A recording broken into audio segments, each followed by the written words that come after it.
اللہ میں نے اس نظام کے ساتھ ریکنسائل نہیں کیا۔ اللہ میں نے اپنی توانائیوں اور اپنی محنتوں سے نہ اپنے لیے کوئی جاگیر بنائی نہ اپنے لیے جائیداد بنائی۔ اللہ میں کوئی دولت چھوڑ کر نہیں بنا۔ اللہ میں نے اپنے بچوں کو بھی اسی کام کے لیے لگا دیا۔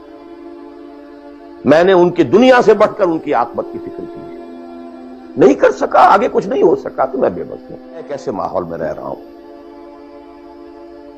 جس میں اللہ کا دین غالب نہیں ہے۔ میں نماز پڑھ رہا ہوں، روزہ رکھ رہا ہوں، میں شراب نہیں پیتا، میں سور نہیں کھاتا۔ چلو میں نے اپنا اکاؤنٹ جو ہے بینک میں جو ہے کرنٹ اکاؤنٹ رکھا ہوا ہے، میں نے کوئی سود نہیں لیا، نہ سود لینا چاہتا ہوں۔ کیا کروں؟ اکیلا چنا پہاڑ کو تو نہیں پھوڑ سکتا، پورا نظام تو میرے بدلنے سے نہیں بدل جائے گا۔ تو میں تو رہا پھر 40%، 50%، 60%، 70% کافر کا کافر۔ وسط مخرج بڑی پیاری حدیث ہے وہ جس میں یہ الفاظ آتے ہیں۔ حضور نے فرمایا انہا ستکون فتنۃ، ایک وقت آئے گا تو بڑا فتنہ ہوگا۔ حضرت علی فرماتے میں نے فوراً عرض کیا مل مخرج منہا یا رسول اللہ، اے اللہ کے رسول یہ بتائیے اس سے نکلنے کا راستہ کون سا ہوگا۔ یہ نہیں پوچھا کیا فتنہ ہوگا، کیوں ہوگا، کب ہوگا، کیسے ہوگا، کدھر سے آئے گا، کچھ نہیں، نکلنے کا راستہ بتائیے۔ بلکہ ایک اور روایت اس حدیث کی اس سے بھی زیادہ پیاری ہے کہ اصل میں حضرت جبرائیل نے کہا حضور سے یا محمد امتک بعدک،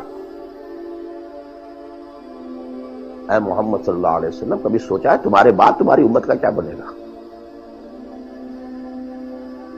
تو حضور پلٹ کر سوال کرتے ہیں مل مخرج منہا یا جبرائیل، تو بہت بڑا پرابلم تم نے اے جبرائیل میرے سامنے رکھا ہے، تو اب آپ ہی بتائیں اس سے نکلنے کا راستہ کیا؟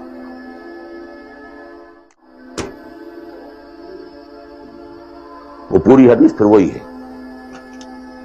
کتاب اللہ فیہ خبر ما قبلکم ونبأ ما بعدکم وحکم ما بینکم وہو ذکر الحکیم وہو صراط المستقیم وہو حبل اللہ المتین۔ اس کا مخرج کیا ہے؟ یہ ہے اصل میں میرے اور اگر تو یہ بات سمجھ میں آ گئی،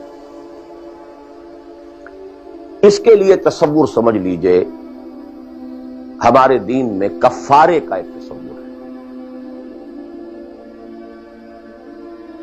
آپ نے روزہ توڑ دیا، وہ تو ٹوٹ گیا، کیا کروں، جڑ تو نہیں سکتا۔ کب اشکوں سے جڑ سکتا ہے؟ جو ٹوٹ گیا سو ٹوٹ گیا۔ موتی ہو کہ شیشہ جام کے مل، جو ٹوٹ گیا سو ٹوٹ گیا۔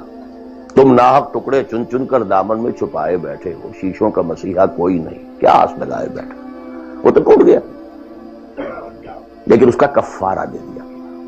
کفارہ ہے، قسم کھائی تھی، یہ نہیں ہے کہ اب توڑ نہیں سکتے، غلط کھا بیٹھے، توڑو، کفارہ۔ آج میں اس لفظ کفارہ کے حوالے سے آپ کے سامنے وہ بات رکھ رہا ہوں۔ اب مجھے اللہ نے پیدا کر دیا اس دور میں، کسی کو ہندوستان میں پیدا کیا، کسی کو انگلستان میں کیا ہے، کسی کو امریکہ میں کیا ہے، کسی کو پاکستان میں کیا ہے، کچھ کو پاکستان پہنچا دیا ہے، چاہے زبردستی چاہے اپنی مرضی سے، کسی کو یہاں پہنچا دیا ہے چاہے کسی بھی نیت اور کسی بھی ارادے سے، لیکن اب ہے کہیں ہے، کیا کریں؟ کوئی کفارہ ہونا چاہیے، کوئی مخرج ہونا چاہیے، بس یہی کفارہ ہے۔ پھر نوٹ کر لیجئے اس ماحول سے سوائے سبسسٹنس لیول کے اور کچھ حاصل مت کرو، اور اس سبسسٹنس لیول پر بھی جو کچھ تم نے کھایا پیا ہے اور سانس لیا ہے، جو انرجی کریٹ ہوئی ہے، اس کا میکسیمم اس جہاد میں صرف کر دو کہ اس نظام کو بدلو۔ تمہاری یہ جد و جہد، تمہاری یہ کوشش کفارہ بن جائے گی اس کا۔ معذرۃ الی ربکم، معذرت پیش کر سکو گے اللہ کے۔ اے اللہ میں نے اس نظام کے ساتھ ریکنسائل نہیں کیا۔ اے اللہ میں نے اپنی توانائیوں اور اپنی محنتوں سے نہ اپنے لیے کوئی جاگیر بنائی نہ اپنے لیے جائیداد بنائی۔ اے اللہ میں کوئی دولت چھوڑ کر نہیں مرا۔ اے اللہ میں نے اپنے بچوں کو بھی اسی کام کے لیے لگا دیا۔ میں نے ان کی دنیا سے بڑھ کر ان کی عاقبت کی فکر کی ہے۔ نہیں کر سکا، آگے کچھ نہیں ہو سکا تو میں بے بس ہوں۔ حضرت نوح بھی تو بے بس تھے، کیا کر گئے؟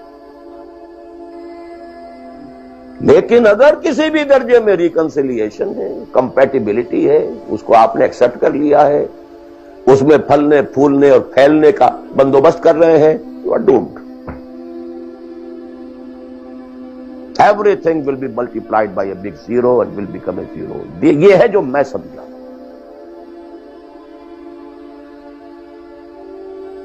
اس کا نام ہے جہاد.